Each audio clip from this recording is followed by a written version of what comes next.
Ranitidine, famille de médicaments anti-ulcéreux.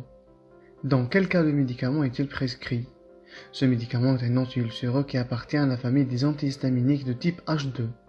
Ceux-ci qui agissent en bloquant l'action de l'histamine, qui stimule la sécrétion acide de l'estomac. Dosé à 75 mg, elle est utilisée chez l'adulte et l'enfant de plus de 15 kg dans le traitement de RGO, reflux gastro-œsophagien.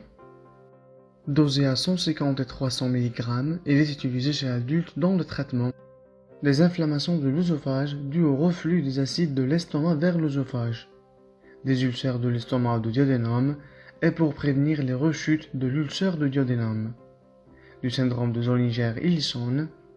En association avec un traitement antibiotique spécifique, il permet l'éradication d'un germe appelé Helicobacter pylori, très fréquemment responsable des récidives de l'ulcère. Elle est également utilisée chez l'enfant de 3 à 18 ans dans le traitement de courte durée des ulcères de l'estomac ou de duodénum, dans le traitement du reflux gastro-œsophagien. Conseil: si vous êtes fumeur, la poursuite du tabagisme est un frein important au traitement.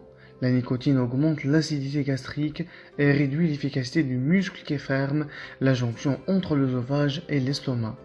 La prise de ce médicament ne dispense pas des mesures diététiques que peut vous conseiller votre médecin.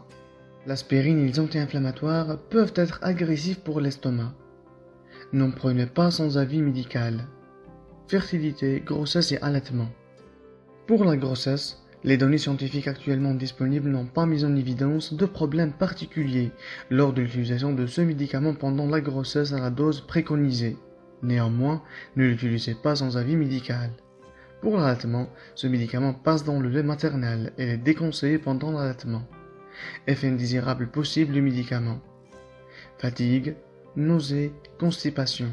Rarement éruption cutanée, réaction allergique, urticaire, œdème de Quincke, choc, augmentation des transaminases.